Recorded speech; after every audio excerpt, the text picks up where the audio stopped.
Motilal Oswal mutual fund द्वारा अपना नया एनएफओ लॉन्च किया जा रहा है, जो कि Motilal Oswal Nifty 500 momentum 50 index fund के नाम से जाना जाएगा। इस फंड के अंदर बेसिकली आपका जो निवेश किया जाएगा वह इंडेक्स के अंदर निवेश होने वाला है। इस एनएफओ के अंदर आप 4 सितंबर से लेकर 18 सितंबर 2024 के बीच में निवेश कर सकते हैं। वहीं अगर आप इस बीच में निवेश नहीं भी कर पाते तो जब ये फंड दोबारा से रीओपन होगा तो भी इस फंड के अंदर आप निवेश कर सकते हैं। वहीं जानते हैं अब इसकी डिटेल के बारे में। इस फंड के अंदर बेसिकली आपका जो निवेश रहने वाला है, इसके अंदर आपको तीनों ही मार्केट कैप की कंपनियों में आपका निवेश होने वाला है। यानी इसके अंदर आपका स्मॉल कैप, मिड कैप और लार्ज कैप तीनों ही कैटेगरी की कंपनियों में आपका निवेश रहने वाला है। इसमें बेसिकली आपका जो निवेश होगा वह 500 की टॉप कंपनियों में से ऐसी कंपनियों को चूज़ किया जाएगा जिसके अंदर मोमेंटम रहने वाला है, क्योंकि हर समय हर एक कंपनी या हर एक स्टॉक के अंदर मोमेंटम नहीं होता। मार्केट कंडीशन के अकॉर्डिंग और उस समय की सिचुएशन के अकॉर्डिंग अलग अलग कंपनियों के अंदर मोमेंटम रहता है।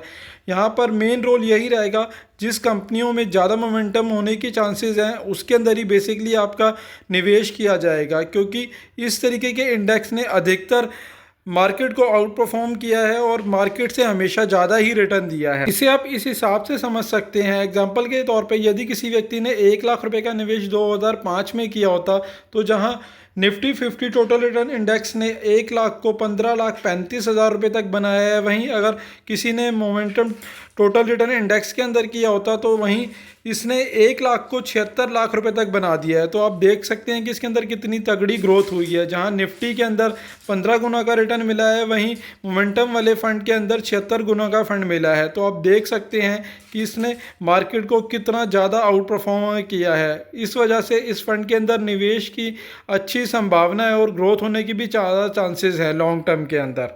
मार्केट के बेसिकली 3 फेस होते हैं। पहला वह है जब मार्केट ऊपर चढ़ रही होती है, दूसरा वह फेस होता है जब मार्केट नीचे गिर रही होती है, और तीसरा वह फेस होता है जब मार्केट रिकवर कर रही होती है।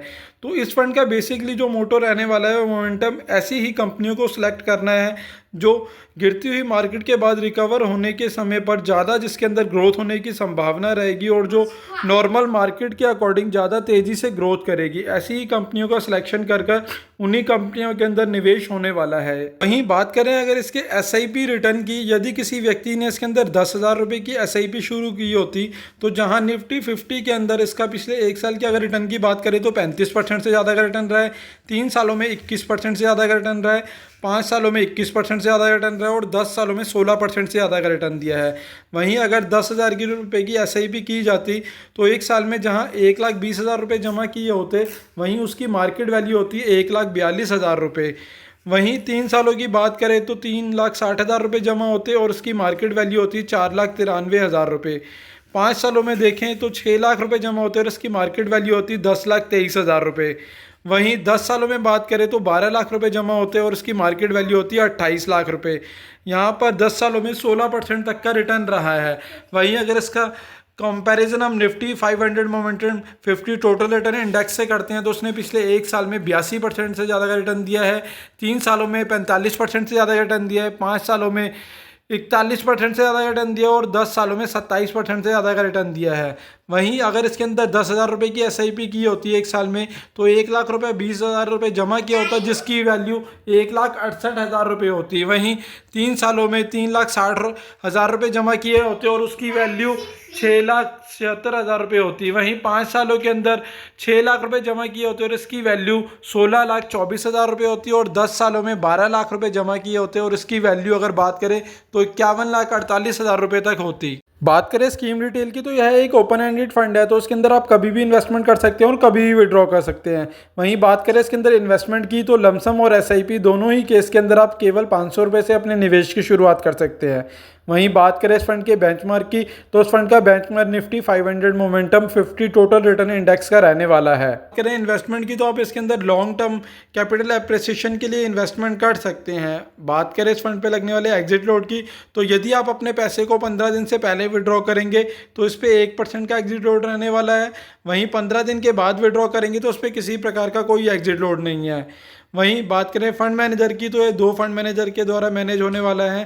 पहले हैं मिस्टर स्वप्निल और दूसरे हैं मिस्टर राकेश चेट्टी जी के द्वारा ये फंड मैनेज होने वाला है। दोस्तों, आशा करता हूँ मेरे द्वारा दी गई जानकारी आपके लिए उपयोगी सिद्ध होगी। और यदि आप इस फंड के अंदर निवेश की सोच रहे हैं तो इन्वेस्टमेंट से पहले एक बार अपने फाइनेंशियल एडवाइजर से सलाह जरूर ले लें और अपना रिस्क प्रोफाइल देखने के बाद ही इसके अंदर इन्वेस्टमेंट का कोई भी डिसीजन लें। बंधन म्यूचुअल फंड के द्वारा अपना नया एनएफओ लॉन्च किया जा रहा है, जो कि बंधन Nifty mid cap 150 index fund के नाम से जाना जाएगा। इस एनएफओ के अंदर आप 3 सितंबर से लेकर 13 सितंबर 2024 के बीच में निवेश कर सकते हैं। वहीं अगर आप इस बीच में निवेश नहीं भी कर पाते तो जब ये एनएफओ दोबारा से रीओपन होगा तो भी आप इसके अंदर इन्वेस्टमेंट कर सकते हैं। आप जानते हैं इसकी स्कीम डिटेल के बारे में। इस फंड में बेसिकली आपका जो निवेश किया जाएगा वह मिड कैप कैटेगरी की कंपनियों के अंदर ही किया जाएगा। सबसे पहले जानते हैं कि मिड कैप के अंदर कौन सी कंपनियां आती हैं। मार्केट कैपिटलाइजेशन के अकॉर्डिंग 1 नंबर से लेकर 100 नंबर तक की कंपनियों को लार्ज कैप के अंदर काउंट किया जाता है। वहीं 101 से लेकर 250 नंबर तक की कंपनियों को मिड कैप के अंदर काउंट किया जाता है और 251 से ऊपर की कंपनियों को स्मॉल कैप के अंदर काउंट किया जाता है। वहीं बात करें पिछले 7 सालों का तो उसने किस तरीके का परफॉर्मेंस किया है इसे आप इस बात से ही समझ सकते हैं। जहां 2017 के अंदर मिनिमम जो सबसे लोएस्ट मार्केट कैप की कंपनी होती जो मिड कैप की होती थी, उसकी अगर वैल्यूएशन की बात करें तो वह 8,584 करोड़ रुपए की थी।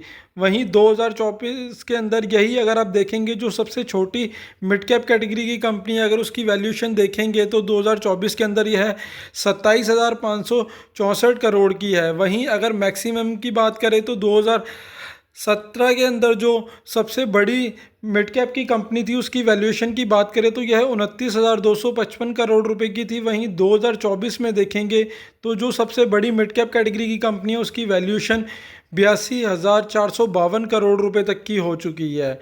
तो आप देख सकते हैं कि पिछले 7 सालों के अंदर मिड कैप कैटेगरी की कंपनियों ने कितनी अच्छी ग्रोथ करी है। यहाँ पर आप देख सकते हैं कि ग्रोथ के साथ साथ जिन लोगों ने भी मिड कैप सेगमेंट के अंदर अपना निवेश किया है उनको रिटर्न भी बहुत अच्छा मिला है और उनका प्रॉफिट भी दोगुना और तिगुना हो चुका है।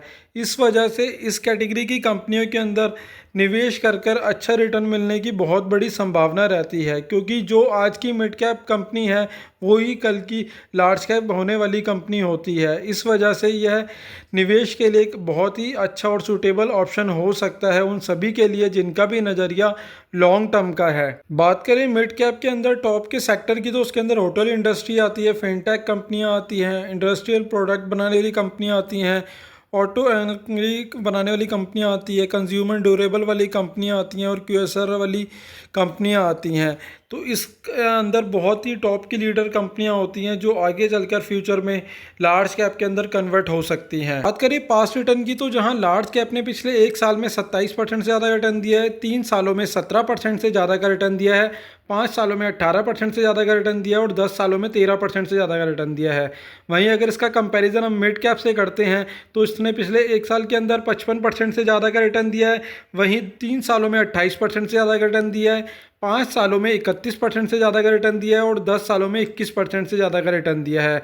वहीं स्मॉल कैप का रिटर्न देखें तो उसने पिछले 1 साल में 59% से ज़्यादा का रिटर्न दिया है, 3 सालों में 26% से ज़्यादा का रिटर्न दिया है, 5 सालों में 32% से ज़्यादा का रिटर्न दिया है और 10 सालों में 18% से ज़्यादा का रिटर्न दिया है।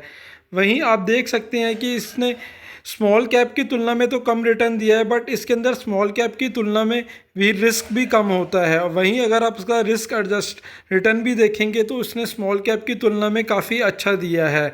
मिड कैप के अंदर आपके पोर्टफोलियो के अंदर एक स्टेबिलिटी मिलती है और इसके अंदर ग्रोथ होने की भी ज़्यादा संभावना होती है, क्योंकि ज़्यादातर मिड कैप की कंपनियां ही लार्ज कैप के अंदर कन्वर्ट होती हैं। टॉप की मिड कैप कंपनियों की बात करें तो उसके अंदर सुज़लोन एनर्जी आती है, मैक्स हेल्थ केयर आती है, इंडियन होटल्स आते हैं, कम्युनिकेशन इंडिया लिमिटेड आती है, प्रेसिडेंट सिस्टम लिमिटेड है, येस बैंक है, फेडरल बैंक है, सीजी पावर इंडस्ट्री है, लुपियन लिमिटेड है और टेक्सॉन टेक्नोलॉजी है।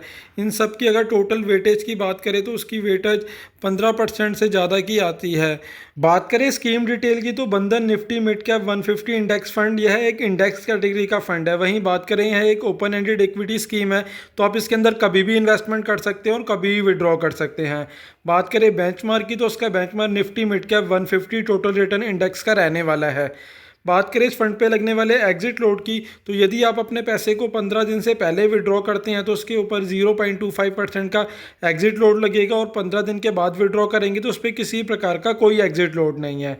वहीं इसके अंदर आप 3 सितंबर से लेकर 13 सितंबर 2024 के बीच में निवेश कर सकते हैं।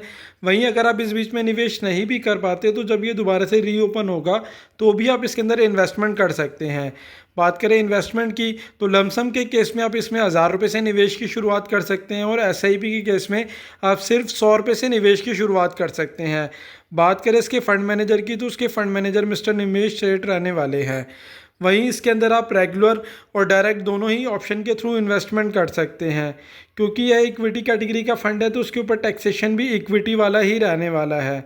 वहीं दोस्तों, अगर आप इस फंड के अंदर निवेश की सोच रहे हैं तो इन्वेस्टमेंट से पहले एक बार अपने फाइनेंशियल एडवाइज़र से सलाह ज़रूर ले लें, और आपका नज़रिया लॉन्ग टर्म का हो तो ही इसके अंदर इन्वेस्टमेंट की सोचें। दोस्तों, आशा करता हूँ मेरे द्वारा दी गई जानकारी आपके लिए उपयोगी सिद्ध होगी, और यदि आपका कोई सवाल या सुझाव हो तो आप नीचे कमेंट बॉक्स में कमेंट भी कर सकते हैं। धन्यवाद दोस्तों।